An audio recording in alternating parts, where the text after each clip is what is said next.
Les amis, nous allons parler dans cette vidéo des 6 erreurs adorées par les pirates informatiques que vous devez arrêter de faire si jamais vous souhaitez ne pas vous faire pirater ou ne plus vous faire pirater à l'avenir. Problème numéro 1, mal gérer ses mots de passe. C'est un point très important parce que le mot de passe, c'est un petit peu la clé du cadenas, voire même la clé de tous vos cadenas, de votre porte d'entrée, de votre boîte aux lettres, de votre garage, de votre voiture, si jamais vous avez le même mot de passe pour tous les comptes. Et ça malheureusement, alors je n'ai pas les sondages sous la main, mais j'imagine qu'il y a un fort pourcentage de personnes tout simplement qui utilisent le même mot de passe pour tous leurs comptes en ligne. C'est normal en fait. Pourquoi faisons-nous ça? Eh bien, si vous êtes comme tout le monde, j'ai envie de dire, et que vous avez du mal à retenir 50 mots de passe différents, je crois qu'on a presque des centaines de comptes différents en ligne. Alors oui, c'est sûr que retenir 100 mots de passe totalement différents, c'est très difficile, voire même impossible, ce qui fait qu'en tant qu'être humain, eh bien forcément on se facilite la tâche, et puis on prend le même mot de passe pour plusieurs services liés, ou éventuellement on rajoute juste un petit 1 derrière, ou une petite étoile avant, ou une majuscule à la fin, ou une majuscule à l'avant. Et malheureusement, ça rend tous nos mots de passe assez faibles malgré tout, car les casseurs de mots de passe sont très optimisés pour ceci. Il suffit juste de leur dire « mets-moi un mot de passe qui ressemble à ceci », avec des chiffres derrière, des dates de naissance derrière, des noms de son animaux par exemple dedans, un petit tiret au milieu, une petite majuscule par ici, et puis on peut facilement retrouver tous les mots de passe. Alors là vous allez me dire « mais alors comment est-ce qu'on fait pour créer des mots de passe efficaces, sécurisés et faciles à retenir ?» Et là, le problème, c'est que c'est difficile de faire tout cela en même temps. Tout d'abord, on a les fameux gestionnaires de mots de passe, qui sont un choix, ma foi, légitime pour plusieurs utilisateurs, qui souhaitent en fait laisser ça à un logiciel. Ils ont donc le logiciel qui va générer automatiquement toutes sortes de mots de passe totalement différents et totalement sécurisés. Mais bien sûr, l'utilisateur en lui-même ne connaîtra pas les mots de passe. Il aura juste un mot de passe à retenir, qui est habituellement appelé le mot de passe maître, qui est le mot de passe permettant l'accès au logiciel et le déblocage donc pour voir tous les autres mots de passe. Et là, c'est là où est le potentiel problème, c'est que si jamais votre mot de passe maître est perdu, vous avez potentiellement des soucis pour récupérer les autres mots de passe. Cela dit, rassurez-vous, la plupart des gestionnaires de mots de passe gèrent cela correctement, avec des procédures de récupération, avec éventuellement d'autres mises en place. Don't panic. The good news is, if you've set up an emergency contact, if you're part of a business account, or you've set up biometrics on your Android phone, you are able to recover some or all of your account. J'en arrive à l'autre point par rapport à ces mots de passe, c'est qu'il faut également sécuriser votre compte au-delà du mot de passe. Alors ça ne veut pas forcément dire faire avec les empreintes digitales et avec l'iris, mais ça veut dire par exemple mettre en place dès que possible, autant que possible, ce qu'on appelle l'authentification à double facteur. Ça veut dire que si une personne détient votre mot de passe et elle entre par exemple dans votre compte mail, eh bien l'authentification à double facteur fait que non seulement d'abord il faut donner les mots de passe corrects, mais ensuite vous recevez par exemple par SMS sur votre smartphone un code, un code généré dynamiquement qui va falloir entrer ensuite dans le système pour pouvoir vous connecter. En somme, même avec un bon mot de passe, il faut une confirmation en plus pour pouvoir vous connecter. Ça c'est l'un des systèmes qui a été inventé et qui est le plus fonctionnel par rapport à la sécurité des mots de passe. Autant que possible, faites-le si c'est disponible. Je crois que la plupart des entreprises, comme si je ne me trompe pas, Outlook, Google forcément, je crois Steam aussi pour ceux qui jouent à des jeux vidéo, il y a une application en fait smartphone qu'il suffit d'installer, et lorsque vous vous connectez à votre compte, l'application soit elle s'ouvre automatiquement, soit il suffit de l'ouvrir, et puis vous aurez un code qui se génère. Là encore, point de vue technologique, il existe l'authentification, alors je ne sais pas si c'est forcément lié à un double facteur, mais vous avez la génération de mots de passe à la volée qui expire. Parce que ça, on me l'a très bien fait remarquer récemment sur Facebook. Si par exemple vous vous connectez avec l'authentification à double facteur dont je parle, mais que celle-ci génère aléatoirement un code de 4 chiffres, on pourrait essayer de trouver le code à 4 chiffres qui est envoyé au smartphone que l'on n'a pas sous la main.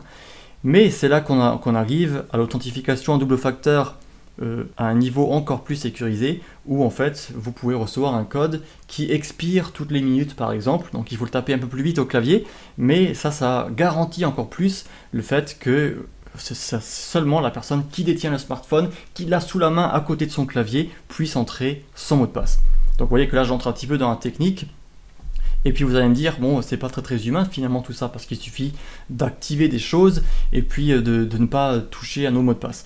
Ça c'est un choix, c'est le choix que vous pouvez faire avec l'authentification à double facteur, mais bien sûr, tous les sites ne font pas ça par défaut, et l'idéal c'est donc, au-delà et en même temps, peut-être que tout cela, de faire votre propre politique, si vous voulez, de mots de passe. Là je donne l'exemple assez classique de la phrase pour créer un mot de passe sécurisé et malgré tout de même assez aléatoire. C'est par exemple si vous faites une phrase « qu'il fait chaud chez ce cher Serge », et bien vous prenez chaque lettre du début de chaque mot et puis vous en faites le mot de passe. Comme ça vous retenez une phrase et puis vous n'avez même pas besoin de savoir votre mot de passe que ça va donner. Vous avez juste à vous dire, alors ma phrase c'était qu'il, donc Q, fait F, chaud C, et puis vous créez votre mot de passe comme ceci, avec si possible tout de même suffisamment de longueur de mot de passe, parce que là je vais aller au-delà des explications du avoir un mot de passe, un caractère spécial, une lettre, etc. C'est tout à fait correct, mais il faut le retenir ensuite, et la technique de la phrase fonctionne très bien pour cela, car vous avez justement des majuscules, vous avez de la ponctuation, donc des caractères spéciaux, vous pouvez mettre un chiffre également à la fin potentiellement, vous pouvez ensuite utiliser votre phrase, si vous voulez, votre phrase maître, et l'appliquer à divers sites. Qu'il fait chaud chez ce cher Facebook pour Facebook, donc vous aurez un F, qu'il fait chaud chez ce cher Twitter, je ne sais pas, YouTube, et donc là vous aurez potentiellement des mots de passe qui vont être, alors aléatoires, pas vraiment, mais pour un inconnu qui tombe sur votre mot de passe, il ne pourra pas savoir que votre mot de passe signifie votre phrase, il ne pourra pas savoir que le F de votre mot de passe est celui qu'il faudrait changer pour trouver votre mot de passe Twitter. Vous voyez que ça devient un mot de passe très efficace. Donc ça c'est vraiment la technique que je recommande sur mon blog, que je vous recommande de faire aussi chez vous. Si jamais vous avez d'autres solutions, d'autres idées de génération de mots de passe compliqués et facile à retenir, et bien n'hésitez pas à mettre un commentaire et puis on pourra en discuter avec plaisir. J'en arrive à la deuxième erreur adorée par les pirates, c'est croire que l'on garde le contrôle. Ça veut dire par là que on peut publier des informations, des photos, des adresses, des pseudonymes divers sur le net, et puis de toute façon, les lois sur la protection des données personnelles nous protègent, on a juste à remplir le formulaire Google, et puis c'est bon, elles seront effacées du net, et au pire, on a la police et des choses comme ceci, donc c'est un petit peu être un petit peu relax, moi ça me concerne pas spécialement, donc de toute façon au pire il y a des procédures, donc voilà, de toute façon moi j'ai rien à me reprocher, c'est un petit peu l'état d'esprit relaxé comme ceci qui est tout à fait adorable pour les pirates, parce que premièrement il est très facile de récupérer, de voir les données soi-disant supprimées, je vais potentiellement en parler dans une autre vidéo, j'en parle déjà dans un de mes guides et dans un de mes cours si jamais vous voulez plus d'informations. Il faut savoir que ce qui est sur Internet appartient à Internet, reste sur Internet, et le tout de manière plus ou moins indéfinie, malgré tout ce que l'on peut en penser. La faille, je le répète vraiment dans chaque vidéo, est humaine. Il faut tout simplement pas publier d'informations publiques à la base. Il faut tout simplement se méfier, se dire, bon, est-ce qu'on a confiance à ceci? Est-ce que ça vaut vraiment le coup de faire cela? Pensez par exemple, est-ce que vous feriez l'action que vous allez faire, par exemple publier votre adresse dans une annonce en ligne, est-ce que vous l'aurez fait et placardé sur un arbre en centre-ville? Est-ce que votre photo sur Facebook, vous l'auriez mise en centre-ville placardée sur un arbre? La question vous fait un petit peu plus réfléchir et vous dit que bon, j'ai peut-être pas besoin de faire ceci, j'ai peut-être pas besoin de dire ça, je vais peut-être prendre un peu plus de temps pour peut-être créer une adresse email secondaire, peut-être pour faire un pseudo un peu plus inconnu, peut-être pour essayer d'anonymiser un peu plus telle ou telle donnée. Voilà comment il faudrait penser sur Internet. C'est plus fastidieux, c'est plus chiant, vous allez me dire, mais sinon, comme je vous ai dit, c'est comme être un appât en fait à pirate. Troisième erreur, c'est croire que l'antivirus vous aide et inversement, croire que l'antivirus ne sert à rien. Il y a vraiment les deux états d'esprit opposés, mais qui sont tous les deux faux. Croire que l'antivirus vous aide, malheureusement c'est faux. L'antivirus, malgré tout ce qu'il peut dire sur sa page principale du type nous allons protéger 100% des menaces, c'est faux. Il existe beaucoup de moyens de contourner les antivirus. Le plus simple à comprendre, c'est le fait de séparer un fichier virus, en plusieurs parties, de scanner chaque partie pour voir laquelle est détectée par l'antivirus à proprement parler, c'est-à-dire où se trouve la signature détectée de ce fichier, et de séparer un petit peu de façon microscopique le fichier par partie, jusqu'à trouver la toute petite série d'octets qui fait que le fichier est détecté par l'antivirus. Trouver le moment où la signature apparaît. Et là, un tout petit changement d'un tout petit octet ne modifie pas le comportement du dit virus, mais fait disparaître la signature de l'antivirus qui trouve désormais que le programme est tout à fait sain. Ça également, il faut savoir que ça existe, il y a beaucoup d'autres moyens de contourner des antivirus. Ça, c'est plutôt le contournement, si vous voulez, lorsque l'on scanne le fichier avec l'antivirus, du type clic droit, scanner le fichier. Mais le virus, peut aussi se cacher à l'exécution avec des méthodes qui consistent notamment à se cacher dans les processus. Il va par exemple essayer de se faire passer pour un processus sain, il va essayer d'entrer dans un processus déjà en cours d'exécution et d'exécuter ce code au sein d'un autre processus. Dans ce cas-là, l'antivirus va croire que c'est Chrome qui bouffe un peu beaucoup de mémoire, donc c'est pas grave, c'est lui qui s'exécute, on a vu, il est sain, alors qu'en fin de compte, il exécute un code malveillant. Donc vous voyez que l'antivirus n'est malheureusement pas à 100% efficace, mais là où j'en arrive au deuxième point, c'est que même s'il est à 50% efficace, tout ce qui est un petit peu plus efficace est bon à prendre en sécurité informatique. Il ne faut surtout pas cracher dessus et se dire qu'un petit peu de sécurité en plus ne sert à rien. Parce que justement, les personnes qui crient haut et fort, là je vais me faire peut-être des ennemis, mais les personnes qui crient haut et fort, moi ça fait 40 ans que j'ai pas d'antivirus, jamais eu aucun problème. Il faut savoir que justement le but des pirates, c'est de rester discret sur ordinateur. Donc un virus ne va pas forcément s'afficher « Bonjour, je suis un virus et je vous ai piraté ». Il y a justement des programmes espions qui vont être tout en arrière-plan, tout en transparence, récupérer des données. Et je ne serais même pas surpris d'apprendre que certaines de ces personnes qui auraient dit des phrases comme celle-ci soient en fait piratées depuis des années sans le savoir, comme je le disais. Mais après, potentiellement, elles se disent je sais pas comment c'est possible parce que on m'a volé tous mes mots de passe, tous mes trucs, alors que moi j'ai rien fait de spécial sur internet, j'avais pourtant fait attention, mais on peut pas savoir forcément que l'on fera attention à toutes les menaces. Et l'exemple le plus parlant, c'est le fameux cheval de Troie. Le cheval de Troie, pour rappel par rapport à l'explication officielle, c'est un programme qui permet d'en cacher un autre. Donc, le monsieur qui se dit qu'il n'a pas besoin d'antivirus parce qu'il sait ce qu'il fait, il va voir je sais pas, par exemple, avastantivirus.exe ou je sais pas, non, parce que justement il va pas vouloir ça. Il va par exemple vouloir télécharger Photoshop pour faire du montage photo, et puis il va voir que c'est photoshop.exe, c'est l'icône de Photoshop, il va cliquer dessus, parce qu'il aura téléchargé un crack en passant, et il aura Photoshop qui va s'ouvrir, donc il va se dire, voilà, c'est bon, il n'y a aucun problème, j'ai bien Photoshop. Le problème c'est qu'en arrière-plan, il y avait un virus qui était caché, qui était lié à l'application Photoshop et qui s'est exécuté en arrière-plan et qui récupère toutes les touches tapées au clavier indéfiniment. Ça c'est l'exemple que je donne de façon classique. Alors je sais que oui, forcément, si vous connaissez bien tous les détails de la sécurité informatique, que vous faites vraiment très attention sur internet, vous n'avez probablement pas besoin d'un antivirus de façon tout à fait permanente, etc. Mais il faut savoir que de façon vraiment honnête, il est tout à fait possible de se faire pirater, même sans faire exprès, même sans le savoir. Autre exemple, parce que maintenant j'ai plein d'exemples qui me viennent, une archive WinRAR, vous ouvrez une archive WinRAR parce que vous voulez essayer de télécharger un super crack pour Photoshop, donc vous savez que ça peut peut-être contenir un virus, donc vous ouvrez votre archive WinRAR, bon il y a un dossier qui commence avec Photoshop plus crack, vous cliquez dessus, et puis rien ne se passe. Comment se fait-il ? Eh bien, le dossier en question était en fait le programme exécutable qui avait une icône de dossier et qui avait masqué son extension .exe à travers le programme. Ça également, c'est très vite fait, un simple clic, et puis potentiellement c'est trop tard. Imaginez par exemple que ce soit un rançongiciel, tous vos fichiers sont chiffrés sur le champ et on vous demande 500 €. Et si vous aviez un antivirus, peut-être que celui-ci aurait tout facilement repéré que le programme là n'est pas Photoshop, c'est un programme suspect, et il vous aurait donc lancé une alerte. J'en termine avec ce point-là, on arrive je crois que c'est le 4e point, c'est croire qu'on est plus en sécurité sur un système donné que sur un autre. Alors là, potentiellement, je vais de nouveau avoir des personnes à dos. Je veux dire par là que, oui, certes, sur Linux, sur Mac, il y a moins de programmes malveillants dans le sens où les programmes .exe ne se lancent pas et que la plupart des internautes sont toujours sous Windows, qu'il y a donc plus de virus sous Windows et que, soyons réalistes, la plupart des utilisateurs non initiés sont tout de même toujours sous Windows plutôt que sous Linux.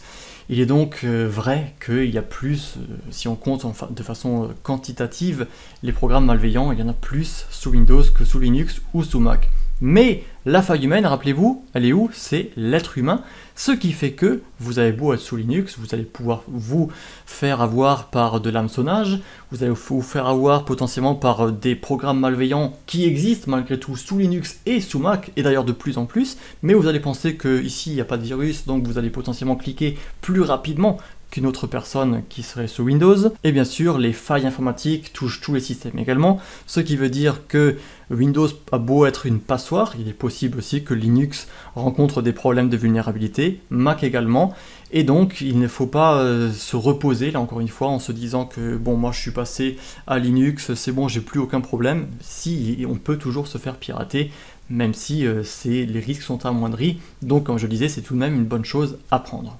5e erreur, sous-estimer ou surestimer l'ennemi. Sous-estimer, ça fait un petit peu partie de ce que j'ai dit jusqu'ici, c'est que se croire qu'on nous vise pas, on n'est pas quelqu'un d'important. Là je remets ma remarque habituelle. Lorsque j'avais fait une présentation auprès de chefs d'entreprise, de TPE et de PME, c'était déjà il y a plusieurs années, j'avais expliqué les risques pour les entreprises avec la sécurité web, le système, etc. Et puis à la fin de la présentation, il y a l'un d'entre eux qui est venu me voir, on était allé au restaurant, et puis il m'a dit bon Michel, oui c'était bien votre présentation, mais bon de toute façon moi ça c'est pour les grandes entreprises, parce que moi j'ai juste une petite entreprise ici, je suis pas spécialement, vous savez, chacun son job, il m'a dit. Chacun son job. Donc en gros, la sécurité informatique, c'est pas son truc à lui. Lui, il fait son business, son entreprise, et puis il faudrait quelqu'un qui fasse la sécurité de son site, de son entreprise à sa place. Et bien c'est justement là parfait pour les pirates, parce que comme ça sera très facile d'entrer dans son système, de passer même par lui, par le chef d'entreprise, pour réussir à pirater les systèmes, etc. Donc c'est faux de croire que la sécurité informatique c'est l'affaire des autres, c'est l'affaire de tous. Le code de la route numérique devrait être appris par tous, tout comme lorsque vous allez en voiture vous rendre je ne sais où, eh bien vous devez a priori avoir appris le code de la route numérique, avoir mis votre ceinture, votre antivirus par exemple, et de façon à mettre de votre côté toutes vos chances de pouvoir j'allais dire naviguer, de pouvoir rouler en toute sécurité, tout comme vous devriez pouvoir le faire sur le web, peu importe votre statut, et sans jamais croire que vous êtes intouchable ou que vous n'êtes pas concerné. A l'inverse, surestimer l'ennemi, ça c'est un petit peu croire que les hackers sont tous des super génies de l'informatique, qui sont cachés à l'autre coin du monde, et qui ont des systèmes spécifiques, des connaissances très très poussées. Ça existe, hein, je ne dis pas le contraire, il y a des personnes très très fortes, des pirates informatiques très très doués, mais bien souvent, je dirais dans 90% des cas, eh bien votre pirate c'est votre ex, c'est votre concurrent, c'est une personne qui vous en veut parce que vous lui avez dit cela, parce que vous lui avez volé cela en amont, ou des diverses choses malgré tout du quotidien en fait. Et la preuve je l'ai, je crois que ça fait 7 ans que je reçois des mails presque quotidiennement de personnes qui me disent mon ex m'a piraté, je soupçonne mon ex, on m'a piraté mon compte Snapchat, mon compte Instagram. Je crois vraiment pas que un super pirate caché à l'autre bout du monde aurait vraiment trouvé de l'intérêt à pirater votre compte Snapchat ou Instagram, peut-être que c'est possible, mais je pense que c'est moins probable qu'une personne à qui l'information est très très intéressante, comme justement une personne assez proche de vous. Le pirate serait donc une personne qui est en fait plus proche de vous que vous ne le pensez. Et enfin, 6e erreur, toujours liée à la faille humaine, c'est mal gérer ses émotions. C'est-à-dire que vous allez recevoir un email qui va vous dire vous avez un remboursement de 217 €, et là vous allez vous dire ah bah super, ça tombe bien, là c'était exactement ce qu'il me fallait, là j'ai plus rien, là ça tombe très bien, Dieu merci, et je vais cliquer. Et puis vous allez vous faire pirater parce que vous avez donné votre numéro de compte ensuite pour recevoir le soi-disant remboursement que vous ne verrez jamais. Même chose, mais dans l'autre sens, cette fois-ci on vous menace. Je t'ai vu à travers ta webcam, tu vas me donner 500 €, sinon je vais le montrer à tous tes collègues. Ça fait peur, ça surprend, et puis on clique vite parce qu'on veut vite supprimer le problème, et puis on se fait aussi avoir. Là, il y a vraiment tout c'est ce qu'on appelle en fait, si vous voulez, l'ingénierie sociale, qui regroupe en fait toute cette manipulation, tous ces comportements humains que l'on peut maltraiter à travers la sécurité informatique. Et donc, là, c'est le moyen de s'en prémunir, le meilleur moyen de s'en prémunir, et qui vaut d'ailleurs pour tout le reste, c'est d'apprendre la sécurité informatique. Ça ne demande pas d'avoir un bac plus 8 en sécurité informatique, je vous rassure, mais c'est aller un petit peu au-delà des bonnes pratiques en essayant de mieux comprendre comment ça fonctionne, comment est-ce qu'on peut se faire avoir, et tout simplement vivre sa vie numérique tranquillement, sans avoir non plus à se dire « moi je touche à rien, je fais plus rien sur internet, je clique sur rien, etc. » Peut-être que des pièces jointes sont tout à fait réalistes, peut-être que, soyons fous, vous avez quand même gagné quelque chose. Vous avez peut-être un mail de la Française des Jeux qui est légitime, mais peut-être que vous allez le rater parce que vous allez penser « moi je fais absolument rien ». Le but c'est pas là non plus, même si c'est préférable tout de même que de cliquer et de se faire pirater, ça on en conviendra facilement. Voilà donc pour cette vidéo et ces 6 erreurs adorées par les pirates. Il faut savoir que vous pouvez retrouver le résumé de tout ceci sous forme de guide numérique que je vous propose de télécharger gratuitement. Pour cela, il suffit juste de vous inscrire à la newsletter, à la lettre d'information de mon site, où justement je vous fournis beaucoup de conseils par mail sur la sécurité informatique, sur l'anonymat, sur la programmation, selon vos choix. N'hésitez donc pas à visiter mon site, le blog du hacker, pour cela. Et comme j'ai dit, c'est gratuit, vous pourrez télécharger le guide, vous pourrez vous désinscrire à tout moment si vous trouvez que je vous spamme. Et pour moi, le but c'est de vous aider, la satisfaction que j'en tirais, c'est d'apprendre que cela vous a servi, tout comme pour cette vidéo, j'espère qu'elle vous a servi. N'hésitez surtout pas à me dire ce que vous en pensez, ou j'ai peut-être tort sur certains points, peut-être que j'ai oublié des choses, eh bien c'est avec plaisir que je lirai vos commentaires. N'hésitez pas à vous abonner également si vous voulez être tenu au courant de nouvelles vidéos de ce type, et je vous dis donc à la prochaine.